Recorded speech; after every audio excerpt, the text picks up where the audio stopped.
So the flag behind me is one you may have seen in someone's yard or as a bumper sticker. Perhaps you've seen some of its modern variations like this one, or this one, or this one. You might see this flag as something of a symbol of the glorious Second Amendment right to keep and bear arms, and today it certainly is that, which is ironic considering its actual origins. You see, this flag is known as the Gonzales Flag, named for a small town in Texas, which in 1835 was the site of one of the first battles of what is known as the Texas Revolution. You know, remember the Alamo and all that stuff. Back then, Texas was a territory of Mexico, and plenty of American settlers coming west decided to settle there under the rule of the Mexican government. However, when the government in 1829 decided to abolish chattel slavery, that upset a lot of people. There was also an issue with immigration, as the Mexican government grew fearful of all these foreigners hopping over the border and gobbling up the land. So they decided to try to limit immigration.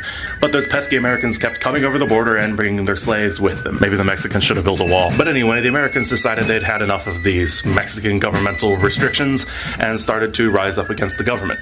Even some other Mexican provinces began to rebel as well. But getting back to Gonzales, this town had largely been populated by American immigrants, and they had earlier been loaned a 6-pound bronze cannon by the Mexican government for use in defense against Comanche raids. Because the town already had a smaller 1-pound cannon, the Mexicans thought it only fair that the townspeople return the larger gun when they asked for it. Well, the townspeople of Gonzales apparently didn't think so. When tensions broke out between the Mexicans and the Texans, the government decided to ask for the gun back, as it is usually considered risky to leave artillery pieces with people who might be at war with you within the week. Well, the townspeople responded to the government's demand with a sharp defiance in a letter.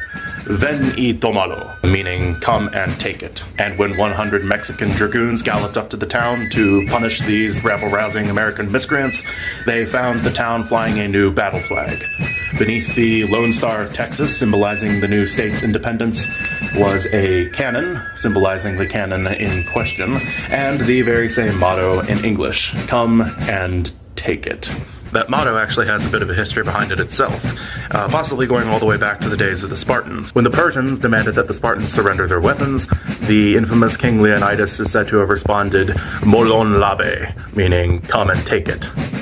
Later on in the American Revolution, it is believed that a Colonel John McIntosh of the Continental Army refused to surrender Fort Morris down in Georgia to the British forces and responded to the demands to do so with a similar reply, come and take it.